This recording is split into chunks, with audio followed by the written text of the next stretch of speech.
When parents are trying to decide what's worth bringing up to the doctor, what's not, it's like, well, we still go to those family functions and he's fine there. But then after, that's also a sign of sensory processing differences where it just takes such a cognitive load out of their brain that there's none left for emotional regulation and any language and any play and any of that. So even if your child is not covering their ears at the family party, but you notice it takes significant more effort to put them to bed that night, or the next day there's these hangovers. I talk of sensory hangovers.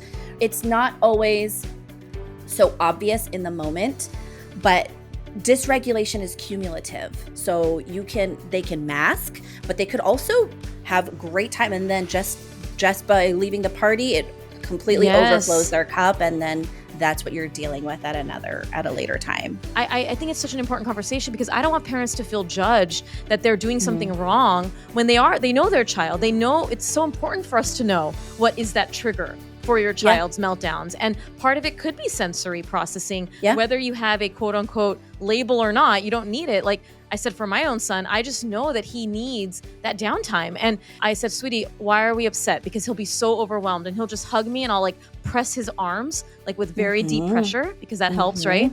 And then I'll say, it's very overwhelming when our brain is thinking a lot, right? And he's like, yeah, mommy, my brain is, he now says it. He's like, mommy, my brain is going too fast. And I'm like, I know, I feel the same way. He's like, you're here now. We just take a quiet moment and we regulate. And it's so important because sometimes if you don't know that, then how will you know how to de-escalate? Like, you need to know. That's it. And the fact that you include them in those conversations is so important. And so not shaming them. Yeah. I think for parents, when you start realizing your child, whatever you have, you don't need a professional right now to tell you if your child has sensory needs. If you're listening to this podcast and a lot of this is resonating for you, it's safe to say that your child might need some extra support in regulating their nervous system. So if you think your child is overwhelmed from family parties, or their triggers very well, whether it's clothes or whatever, know that, accept that, know that that's a piece to it, and then teach them about it. Welcome back to the Peds Doc Talk podcast. You are tuning in on our YouTube channel, which I love being able to bring this amazing conversations to this channel. Make sure to subscribe. Today's guest is Laura Petix, who's a pediatric occupational therapist and neurodivergent parent to a neurodivergent child, and founder of OT Butterfly, which is a platform to educate and empower parents about how sensory processing shapes behavior. Thank you so much for joining me today, Laura. It is my pleasure. I'm so happy to be here. Thanks for inviting me. Well, I'm so happy to be here because I don't have a lot of OTs who've come on the show. And so I think it's such an important area. I've had a few, but it's an important area because not a lot of parents know what OT is when it's so important. And when I found your platform, OT Butterfly, I would say that it was probably within the last year, I think early 2024. And whenever I find accounts that I love, I just have to have you on. I have to talk to you. And I just really resonated with the way that you present information, the way that you present your own parenting journey as a neurodivergent parent to a neurodivergent child. So thank you so much for joining me. And for anyone who's not familiar with who you are and maybe what occupational therapy is in a nutshell, if you can give that little spiel right now. Yes. Well, I have to first start out by saying, and I mentioned this before we got on, but I feel the same about your account. As soon as I find any kind of pediatric medical professional out there that's providing the information that I need to know in a way that's not provoking my existing anxiety, it's an immediate follow. So yeah, and I love getting to partner with pediatricians because I think that there's a lot more room to grow in terms of the relationships that occupational therapists and pediatricians can have in terms of the awareness of which families would benefit from occupational therapy support. So in a nutshell, occupational therapy helps people of all ages function in their daily life in a way that works best for them for things that are meaningful to that person's life. So that's very vague for a reason, because what matters to person A might not matter to person B, right? Different lifestyles, different cultures, different things that you need to do in your day. But my particular area of focus is in the pediatric setting, and even more niche within that is in the sensory processing, sensory integration setting. So I am no longer in the clinic, but I was in the clinic And when I was in the clinic, I was working with kids ages like 3 to 12, so preschool and early elementary aged kids with a variety of diagnoses that you would see in the DSM. But I also worked with a lot of kids who didn't have a diagnosis specifically, yet they were very, very much struggling in their daily occupations or things that occupied their time, which in childhood, it's play, it's learning at school, it's being around family, and it's in self-care tasks and eating and hygiene tasks.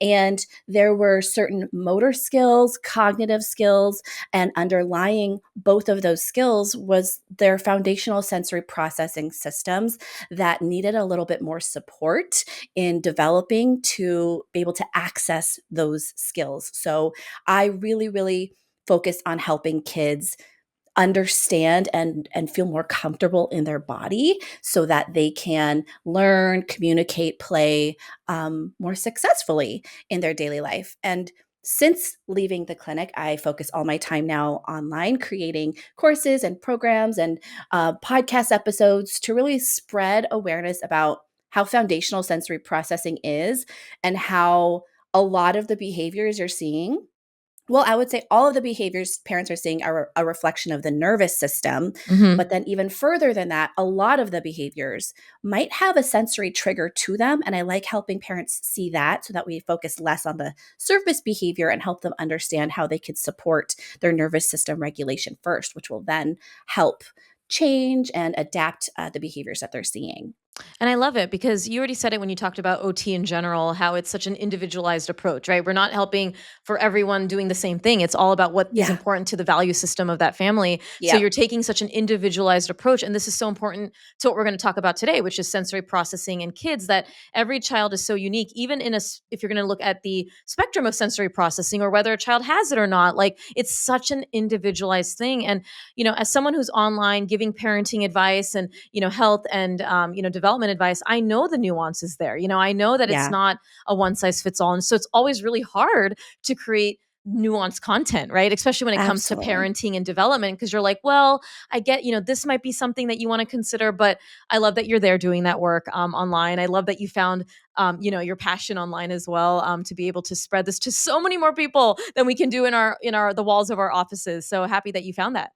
Yes, social media is a gift and a curse It in so is. many Yeah. different ways. I'm trying to use it for its Yeah, positive strength, but you we are. always get sucked into some of those not so beneficial pieces to social media. But that's what we're trying to have more of a global impact with our educational content. I think I talk about that on many episodes. Somehow it becomes into a social media like therapy session with my Yeah, guests. Like, how are you dealing with all the it's misinformation or the bullying? Like, how are you doing? I know it's a noisy, Yeah, it's noisy. tangled space on there, and it's really Yes. hard to compartmentalize. Really, really hard. Yeah, well, I want to get into this because, this what we're talking about today is sensory processing. What is, if you can describe what that means and why it's important for child development or for a parent to understand what that is. Absolutely. So, sensory processing is the act of taking in any sensory information from the external environment, but also from within your body. And it sends that information up to your brain, and then your brain makes sense of it. It interprets that information, decides what's relevant, it tunes out things that are irrelevant. And then, of the things that's relevant, it's saying, what do I need to do with this information? Is there an action I need to do? Do I need to run away? Do I need to protect myself? And then the brain, after it interprets that information, it sends a message out to your body, and then you act on it if you need to act on it. So I'll make a very specific example for that so parents here can have a more concrete example. So let's say, I like this example. Let's say you are at the park. You're sitting on a bench with your friend, having a coffee, and you're watching your kids play on the playground kind of off in the distance. In that moment, you're probably hearing kids laughing. You Mhm. are hearing your friend tell you a story about work. Maybe you hear someone's cell phone going off. You hear a leaf blower. There's a lot of different sounds coming into your ears at one time. Your brain is noticing all of those sounds. It takes it all in, sends it up to your brain, and then it processes it in those auditory processing centers. Mhm. When the brain starts interpreting that, it starts tuning things out automatically. It's like that leaf blower, we hear it, but you can ignore it. Those kids laughing and playing, we hear it, but you can ignore it. What you need to focus on right now is what your friend is Mm. telling you about the story. So we're going to really, really focus in on what they're saying. But then let's say all of a sudden you hear the cry of a kid. Mhm. All of a sudden, your heart starts racing. Your breath maybe increases just a little bit. Your nervous system, your brain has picked up that information and now it's switched. It's saying now your friend's voice is irrelevant. Localize, find out where that scream is coming from, turn your head towards it, visually recognize, is that your kid? Are they hurt? Are they just fighting over a toy? But that action, that millisecond Yeah. of switching and all of a sudden saying, okay, this conversation is not important, immediate turn, that's your sympathetic nervous system going into action. And you're going into protective mode. You have to do something. That happens in a millisecond. Yeah. But that's sensory processing just for auditory sense, right? Now, for someone who's neurodivergent, they might hear all those sounds. The brain takes it all in. When it sends it out to interpret it, the brain might say all of this feels very relevant. So let's pay attention Yeah. to every single sound. And then what? Now you're hearing your friend talk, but Yeah. you're like also listening to the conversation on the bench next to you. You're like listening to what your kids are saying. You're half there, and then oh man, she told me something really important, and she And I has this forgot. look on her face, and you're like, I feel like I missed what she said. Whoops. And it wasn't that you weren't paying attention. It's almost like your brain was paying too much attention to Yeah. everything at once. And that's just one very, very specific niche example of how the brain can interpret sensory information differently. But in a nutshell, hopefully that explained it to others how sensory processing works, at least with just the auditory sense. And we have Yeah. 8 senses. Yeah, and you're giving an example for an adult, which I think most of our listeners can probably say that I'll be honest, like even if you are neurodiverse or not, that it can be overwhelming in those situations, like when there's a Totally. lot of input coming in. So how I guess how could we differentiate for a child that there is maybe a sensory processing that we need to evaluate versus is this just typical child behavior that they're going to be distracted by the noises or the sensations on their body? How can we kind of differentiate that? Yeah. So, what I tell parents when you notice your child needing more significant effort, more time, and more frequency of your co-regulation to come back from a meltdown Mm, or to be able to participate in a task. And I won't say specifically like sit still for a certain amount of minutes because we already know kids do need to move. Some kids will need to move more than others, but it's more about can they participate in a conversation, play, communicate, learn at their developmental age that's appropriate to them.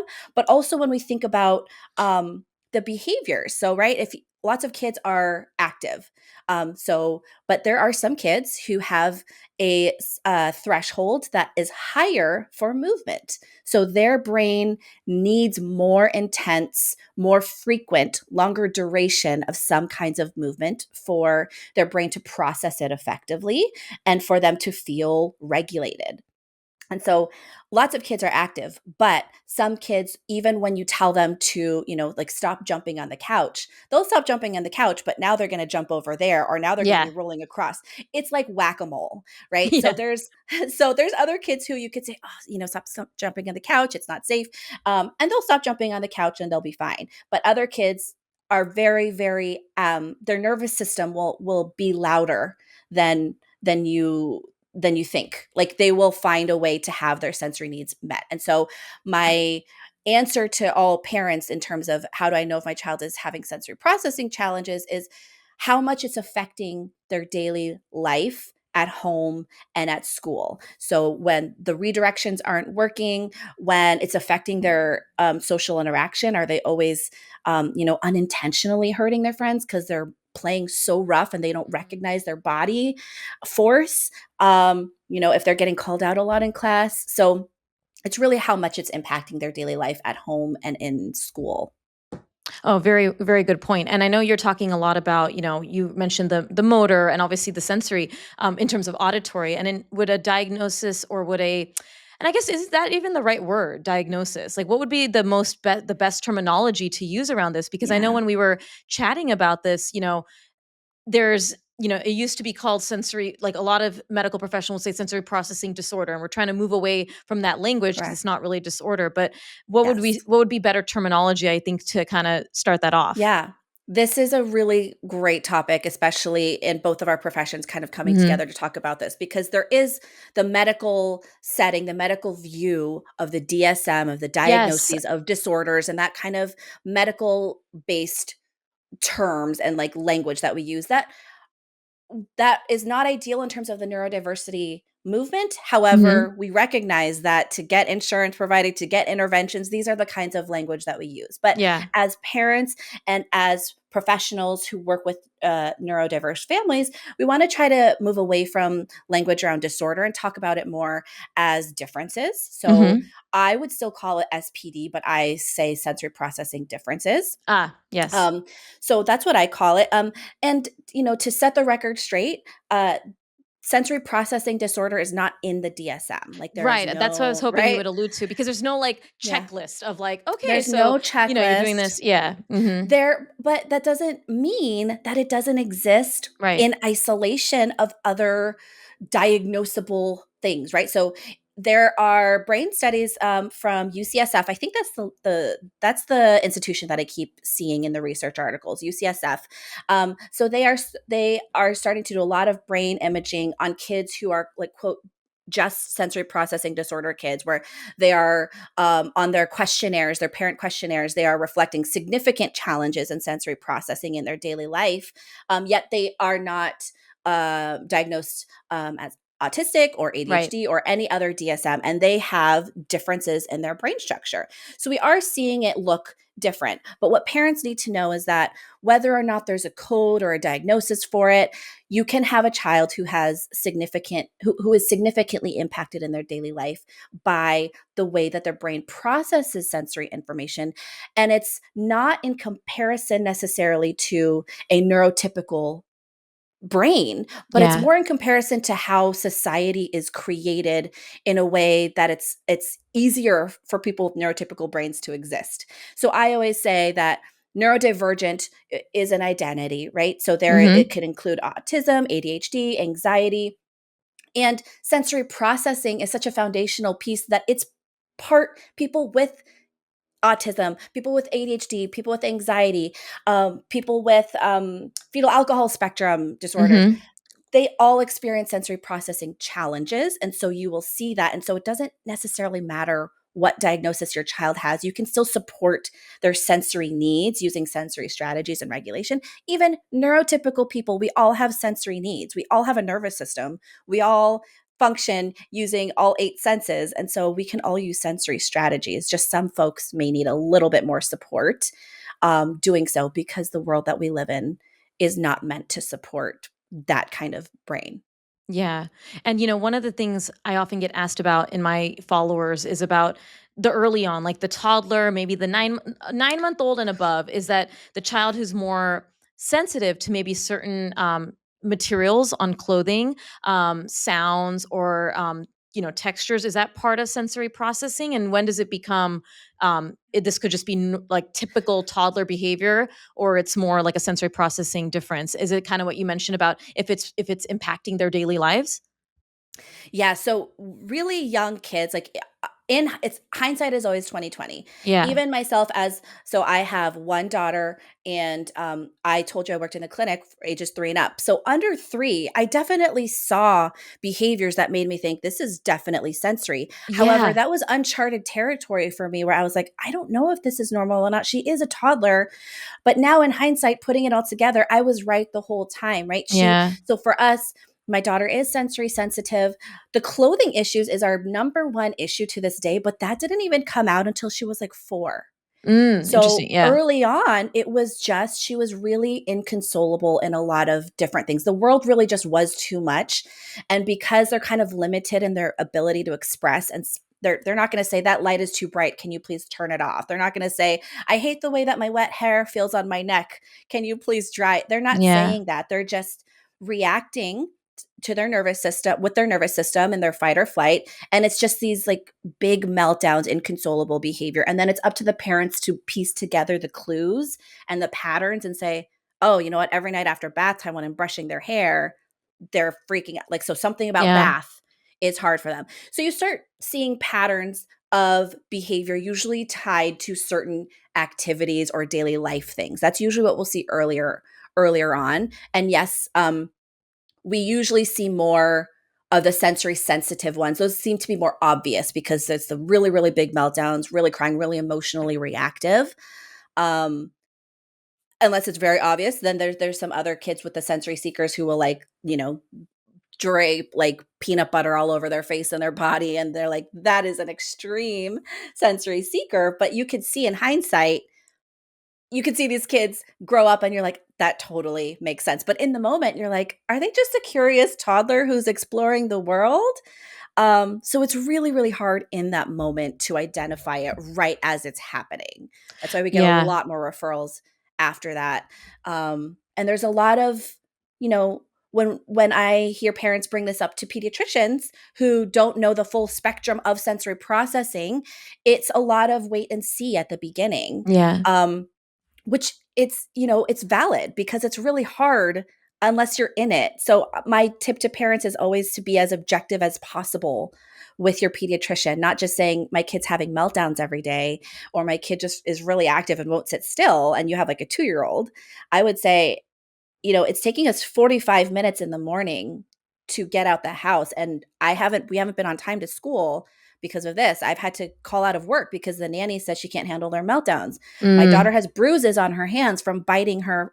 Like, it's not just a 2-year-old tantrum. yeah. So be as objective as possible to really, really help illustrate how impacted your child is.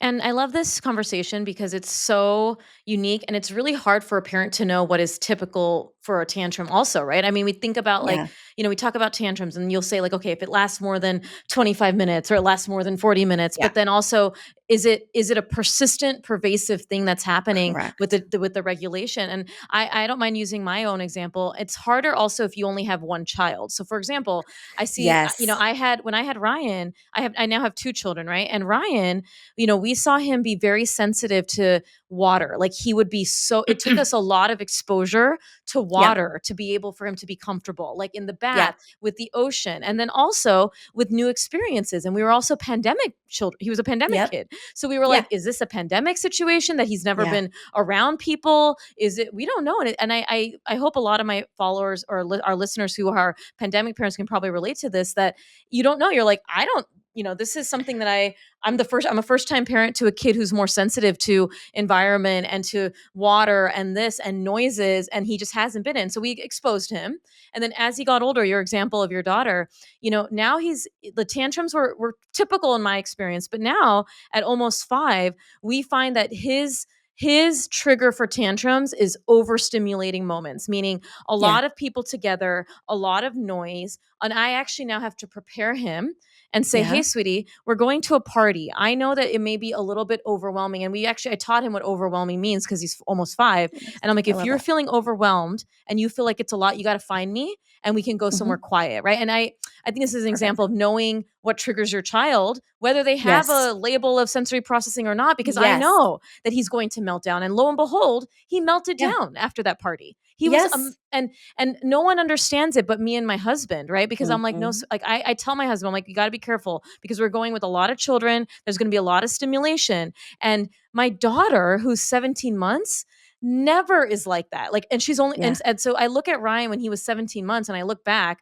and he was Yeah. very sensitive to stimulation at 17 months. My Yeah. daughter just chills. She's like Yeah. there, like hanging out, like, Yep. okay, you want to throw noise at me? You want to throw Yep. this? And it goes to show you in the same family how different the children can Yes. be and how sometimes you don't realize it until you have a second or you see another child, or like you said, maybe talking about it to a clinician or someone who really understands, like, what is the concern here? Is it that you are not able to do the activities, like go to parties? Are you not able Yes. to get out of the house? Or is it something that you can move through and you have the resources? Because I think my son probably has some sensory processing differences, but we've never seen anyone about it because I've been able to manage it with him. His teacher has been managing it, but many parents may not have that luxury because they may not know it's a thing.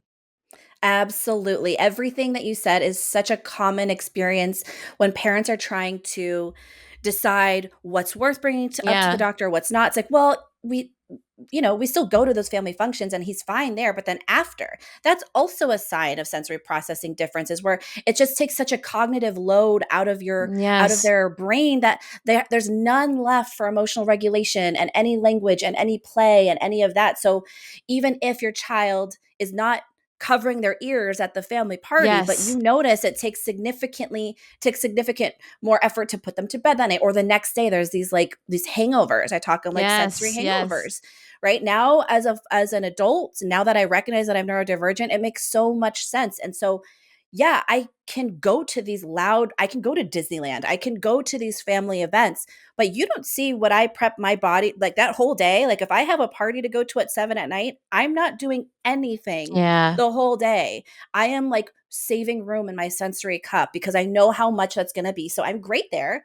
And then after, I can't even talk to my husband on the way home. The music's got to be off. Like, I will like have headphones or chewing gum, like something, right? But then people who don't know me or know me before or after the party, like, what? You're neurodivergent. Like, come on, you were fine at the party. You didn't need headphones. And that's the same for Yeah. kids. So it's not always so obvious in the moment, but dysregulation is cumulative. So they can mask, but they could also have great time and then just by leaving the party it completely overflows Yes. their cup and then that's what you're dealing with at a later time. Yeah. And I think it's so important we have these conversations because I remember when my son was 3 and we went to California to visit family and we overscheduled him, meaning we overscheduled all of ourselves, right? We went to something in the morning, had a nap time, but then went somewhere in the afternoon. And then I realized that he was melting down and he was 3. So kids melt down at 3, right? And Yep. then I turned to my husband and I said, this is too much for him. Like, I don't think he's able to handle this much social activity that we probably need to stream it down a little bit and maybe do one thing a day or every other day or have more downtime. And the reason I bring this up is that I got a lot of judgment from my own parent. My own Yeah. father was like, you Yeah. can't handle your son. I'm like, one, he's 3. 2, I think he's just different. Like, I can Yeah. go to a lot of things. Like, I know myself. My husband, though, he's like my son. Like, he gets a Yeah. little overwhelmed. It's like Yeah. the sensory cup that you're describing. I do believe that my son got that from my husband, but yes, Mhm. for me, I am able to go to multiple things, but I also need a little brief, debrief, like maybe on like 20-minute drive, but then I'm back to myself, right? But my Sure. son can't do that. My husband can't do that. And I think it's such an important conversation because I don't want parents to feel judged that they're doing something Mhm. wrong when they know their child. They know it's so important for us to know what is that trigger for your Yeah. child's meltdowns. And part of it could be sensory processing, Yeah. whether you have a quote unquote label or not, you don't need it. Like I said, for my own son, I just know that he needs that downtime. And, one thing I found when and so now I tell my husband, like, I'll handle it, right? Meaning when we come home, I know how to handle my son after these big events because my son will tell me now, and I love that we've taught him this. He's like, I said, sweetie, why are we upset? Because he'll be so overwhelmed and he'll just hug me and I'll like press his arms like with very deep Mhm. pressure because that helps, right? Mhm. And then I'll say, it's very overwhelming when our brain is thinking a lot, right? And he's like, yeah, mommy, my Yeah. brain is, he now says it. He's like, mommy, my brain is going too fast. And I'm like, I know, Yes. I feel the same way. He's like, you're here now. We just take a quiet moment and we regulate. And it's so important because sometimes if you don't know that, then how will you know how to de-escalate? Like, you need That's to know? That's it, and the fact that you include them in those conversations Yeah. is so important. And So not for shaming parent them. Yeah. I think for parents, when you start realizing your child whatever you have, you don't need a professional right now to tell you if your Yeah. child has sensory needs. If you're listening to this podcast and a lot of this is resonating for you, it's safe to say that your child might need some extra support in Yeah. regulating their nervous system. So if you think your child is overwhelmed from family parties or their triggers very well, whether it's clothes or whatever, know that, accept that, know that that's a piece to it, and then teach them about it. Because Yeah. imagine, Yeah. because for what I tell parents is like, you ever read someone's post, like a mom's post, and they share a very vulnerable story, like, oh my gosh, I thought I was the only one who felt that way. And that Yeah. immediate sense of validation when you're like, that, oh my God, someone else feels that way. And look at all the thousands of comments. Okay, like I know Yeah. that is not just me. I like give that sensation to our kids. Like, whoa, my mom just explained it to me. Like, my sensory cup is so full that there was no room for me to be able to play and sit still at the dinner table tonight. I Yeah. know that that's how my brain and body work. So there's nothing wrong with me. So it's not like, how come I can't do this, but they can do that? It's like, well, my brain works this way, and my brain has a small sensory cup and it gets overflowed. And so I need breaks more in my day. So just any kind of education that you can start instilling in your kids as soon as you start having a clearer understanding of their behavior. And I think that I think a lot of parents can at least start with your own regulation, just literally Yeah. sports casting. Like that was probably the best thing for me, which was so different than how my parents did. I come from a Filipino family. And Yeah. so they, they want their kids to always be happy and like never and never experience like sadness or anything like that. Very permissive parenting. And my mom would always tell me like, like don't let her see you sad, don't let her see you like anxious. Like where are you telling her you're going? If you need to go away for the weekend, are you going to tell her you're going to work? And I'm like, no, I am telling my daughter my mommy's sensory cup is so like overflowing, and I need some quiet and space right Yeah. now. And like just teaching my daughter that I have my own needs and I could take care of them and the language to do it. Now my daughter will write letters to me and things that's, she's like, I'm feeling overwhelmed. I don't want to be talked to right now. Leave me alone. Like the leave me alone Yeah. thing is happening. She's only 7. And I'm like, absolutely. You can have Yes. your space. Like I get it. And so we just are constantly, her and I are both talking about our sensory experiences throughout the day. And then we don't take it personally when I accidentally snap or she snaps, and I Yeah. don't need to punish her for quote being rude, because later she can come back, or I can be like, hey, were you feeling a little overwhelmed from school? I know you had an assembly at school, that's probably why, right? And I know you didn't eat lunch because it was this. Yeah, that makes sense. Okay, all right. And like that's it. Yeah. um so it starts you're able to see your child's behavior in a completely different perspective when you can remember their sensory cup, and their nervous system, and that's where it's driving from. And then your approach to them and your parenting and your relationship can transform in really beautiful ways.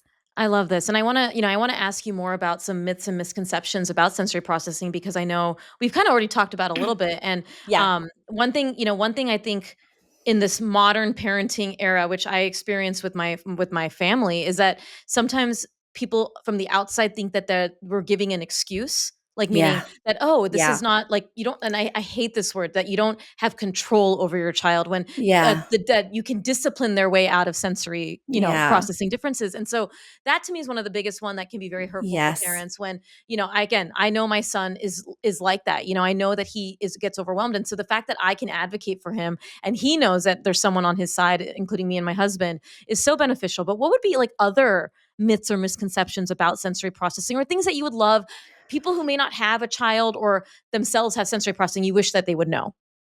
yeah, that's definitely a big one. And when I Yeah. was getting prepared to answer, I was also, it's just that whole, they need more discipline. Like you can like like you train them to behave a certain way. Kind of Yeah. related to that, but in a way to tie it together for parents is I get the question a lot of like, my kid's not listening at bedtime and they keep Mm, running around. Is this sensory or is it behavior? It's that mm. question. And I like to reframe that for parents and say, so it's all behavior, Yeah. right? Scratching my elbow is a behavior. Like laughing is it's all behavior. Yeah. Behavior gets such a bad rap, but behavior is just something observable that the body is that someone can see, right? So it's all behavior. What I think parents are asking is my child doing this on purpose to like Mm. piss me off or to like Yes. get Yes. attention, or is there a sensory need?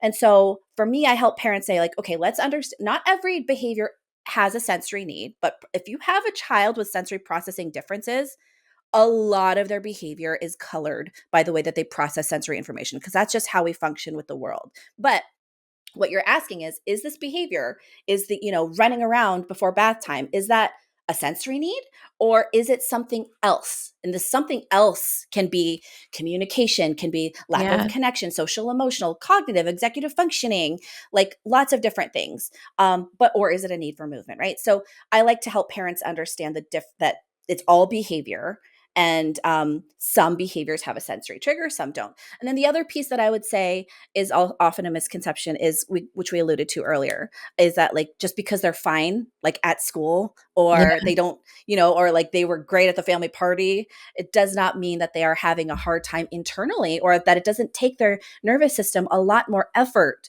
to maintain the sense of regulation. Just because you can see them like fine outside of that would be Right. a huge piece for me. Oh, I love both of those. I mean, that Yeah. is the key here, and I think it kinda ties up everything really well in terms of, no d understanding that you can't always judge or assume things based on how someone's acting or not acting, I think in Yep. both aspects, right? Like, I mean, at the parties and stuff, and, recently, I mean, at the time of this recording, we had gone to a party, and I almost anticipate these things because I know my son so Yeah. well, and I'm actually Yeah. I think one of the final messages for me would be knowing your child so well is probably one of the best gifts that you can give yourself as a parent. That he's so different than my daughter. I know my daughter at this point doesn't need any of that. Maybe she will in the future, but it's like knowing that he's different, not overly like getting anxious about the moment, but just being Yeah. preparing like the conversation that we had, just Yep. me and him, like Yes. on the side. And at the end of the day, putting a lot of confidence back into him, like, hey, you did a really good job today, like I know that was a really different experience, and I know you had a really big feeling when you had to leave and you didn't want to leave, and you did great, versus the yelling, the shaming, and all that. And you said it perfectly, like it really builds up this child to feel empowered. Like I look at maybe your daughter if 2 years from now our son will do the same thing and say, I need a moment, like Yeah. and part of me, and I think one of the biggest misconceptions and hard thing as a parenting educator online is what I had alluded to at the beginning, is that we talk about needing to co-regulate a lot with our children, like, Yep. sitting with them and validating and all that. And I actually I've said this for a long time, that some kids don't want that. Some people don't want that. Some people don't want you to talk when they're feeling overwhelmed. Like Yep. you can ask your Yep. child, hey, I think you're having big feelings. I'm here if you need me, but if you need a moment, take the moment. I'm here. If you want a hug, I'm here. But you don't need to like sit there and stare at them No. and like validate, because No. some kids, it's Some kids overwhelming don't. for them. Like Ryan Yep. does not want me to talk while he's upset. And I'm like, okay, I'm here. And I'm like, do you need a hug? And then he just melts into my arms. And that's what he needed. And sometimes he's like, just stop talking. And I'm like, good. Okay, I'll stop talking. One of my favorite tips I will leave on that for anyone having struggled with that, because yes, more auditory input is really more stressful to the nervous system. Yeah.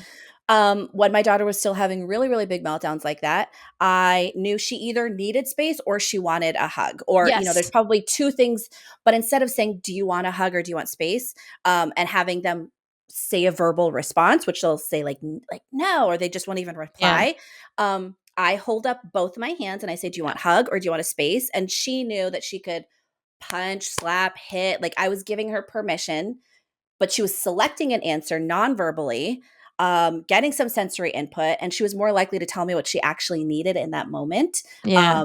And then I was able to implement it, which is something that when it comes down to it and she's having a hard time making a choice, I remove the expectation that she's going Yes. to tell me with her words, but I will still allow her to tell me what she needs in some other way. So the easiest way, two hands, multiple choice. Do you want this or Yes. this? A point to Yes. which one you want. And yeah, my daughter can talk, but like I'm not going to tell her to use her words When when they're she literally dysregulated. when Yeah. her brain is not even that part of her brain is not accessible. Yeah, yeah, no, the two-arm thing is what I do too, and Yes. it actually is very visually helpful, and Yes. the biggest thing that I will always like when they melt, or when they come down from that dysregulation, whether it was a hug or like they just needed to get the physical out, like it feels Yep. so good for everybody. Like I love seeing it. I love seeing him come down from that high of like, I'm so dysregulated, but now I can just exhale. And like Yeah.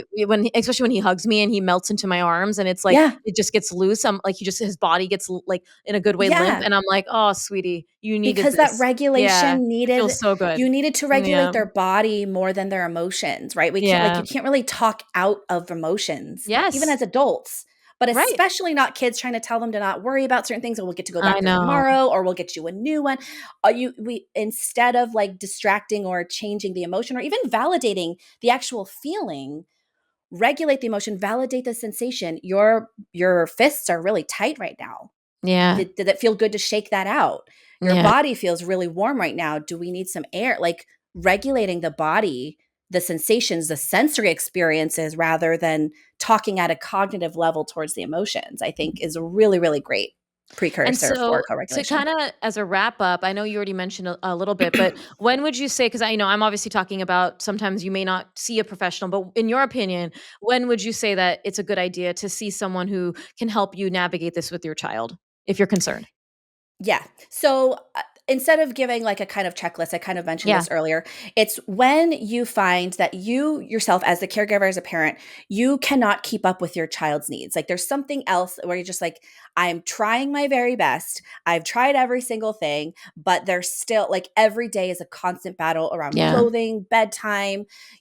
At school, I'm getting notes of this, or maybe it's not even struggling at school, but it's just like, I really don't know what else to do. If that's what you find yourself constantly saying, go seek support. And Yeah. OT is a great place to start for that. And like I said, family A might have and family B might have the same exact behaviors, but family B might have a lifestyle that's more conducive to that, and or maybe the parents are more, within the field, and so they can support their child. They don't necessarily need professional support, or maybe they homeschool, or maybe they live on a farm and they can provide their child with the sensory input they need.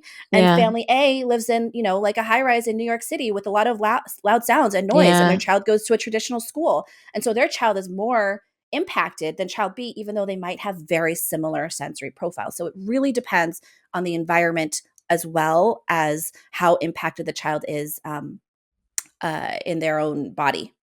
God bless, because I can attribute that my son, when he's feeling overwhelmed, we have a park that we live very close to, like literally like our backyard almost. Okay. And he is so happy in nature. Like Yep.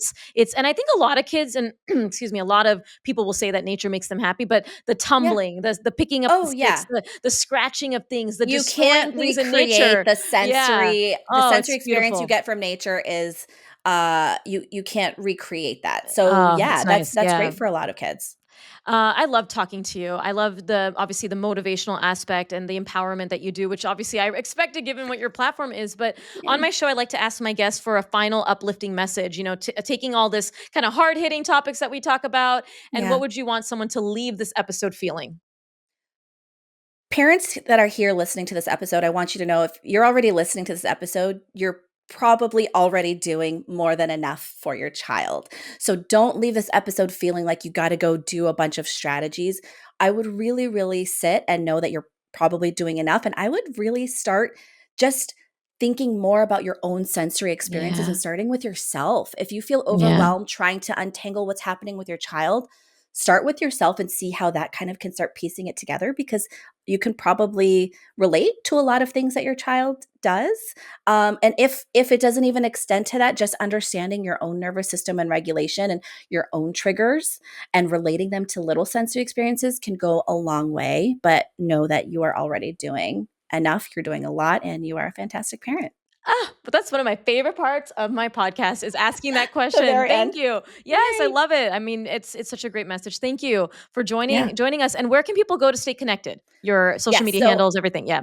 yes, social media. I am on Instagram at the OT Butterfly. That's where I hang out most often, and I'm always in my DMs. But I have a podcast that's currently on hiatus. But if anyone wants to go binge more information on sensory processing, it's called the Sensory Wise Solutions Podcast for Parents, and that's on all podcast players. You can also find it on my website at theotbutterfly.com.